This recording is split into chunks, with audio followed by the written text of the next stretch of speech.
Hello అందరికీ welcome to Raji's kitchen. ఈరోజు Sunday కదా, నేనైతే మా ఇంట్లో గోంగూర చికెన్ చేశాను. మరి మీరేం చేసుకున్నారో కామెంట్ చేయండి. ఎలా చేయాలో చూసేద్దామా? ముందుగా ఒక చిన్న కట్ట గోంగూరను తీసుకున్నాను. దాన్ని శుభ్రంగా కడుక్కొని ప్యాన్లో కొంచెం ఆయిల్ వేసుకొని గోంగూర వేసి ఫ్రై చేసుకున్నాను. ఎక్కువ ఫ్రై అవ్వక్కర్లేదండి, కొంచెం మగ్గితే చాలు. గోంగూర మగ్గింది కదా, ఇప్పుడైతే కొన్ని పచ్చిమిర్చి అలాగే ఒక 3 టమాటాలను నేను ముక్కలుగా కట్ చేసుకొని వేసుకుంటున్నాను. ఈ టమాటా పచ్చిమిర్చి బాగా వేగిపోవాలన్నమాట.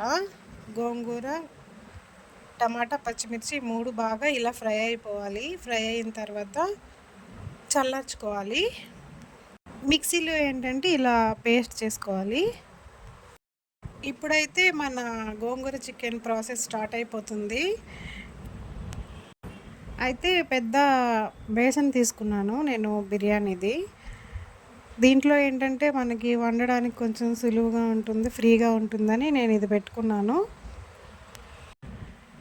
దాంట్లోనే కొంచెం ఆయిల్ వేసుకొని ఉల్లిపాయ, పచ్చిమిర్చి, కరివేపాకు వేసుకొని ఫ్రై అయ్యాక అల్లం వెల్లుల్లి పేస్ట్ కూడా వేసుకొని ఫ్రై చేసుకున్నాను. నేను తీసుకున్నది 1 కేజీ చికెన్ని శుభ్రంగా కడుక్కొని మన ఆనియన్స్ ఫ్రై అవుతున్నాయి కదా, దాంట్లో వేసి బాగా మిక్స్ చేసుకోవాలి. గోంగూర చికెన్ అయితే చాలా బాగుంటుందండి. గోంగూర మటన్, గోంగూర చికెన్, గోంగూర రొయ్యలు, గోంగూరతో మనం చాలా వెరైటీస్ చేసుకోవచ్చు. తప్పకుండా ట్రై చేయండి గోంగూర చికెన్. అలాగే మన చికెన్ కొంచెం ఫ్రై అయింది కదా, ఉప్పు, పసుపు, కారం కూడా వేసుకొని కలుపుకుందాం. కారం చూసుకొని వేసుకోవాలండి, ఎందుకంటే మనం ముందు గోంగూరలో పచ్చిమిర్చి వేసాం కాబట్టి. అయితే ఉప్పు, పసుపు, కారం బాగా చికెన్కి పట్టిన తర్వాత గోంగూర పేస్ట్ని కూడా వేసుకొని బాగా మిక్స్ చేసుకోవాలి.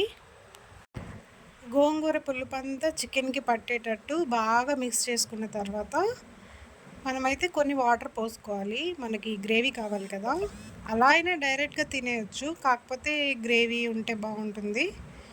గ్రేవీ కావాలనుకున్న వాళ్ళు వాటర్ పోసుకోవచ్చు. గ్రేవీ వద్దనుకున్న వాళ్ళు సిమ్లో పెట్టి అలా మూత పెట్టేస్తే సరిపోతుంది, ఒక 10 మినిట్స్ ఉంచేస్తే.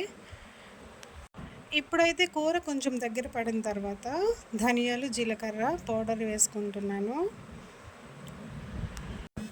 లాస్ట్లో అయితే కొంచెం చికెన్ మసాలా వేసుకుంటే అంతేనండి, చాలా టేస్ట్గా ఉంటుంది కర్రీ అయితే. మీకు నచ్చితే తప్పకుండా ట్రై చేయండి. నేనైతే కట్టెల పొయ్యి మీద చేస్తున్నాను. టేస్ట్ అయితే నెక్స్ట్ లెవెల్ ఉంది. మీకు నా వీడియో నచ్చితే కనుక తప్పకుండా లైక్ చేయండి. Thank you for watching.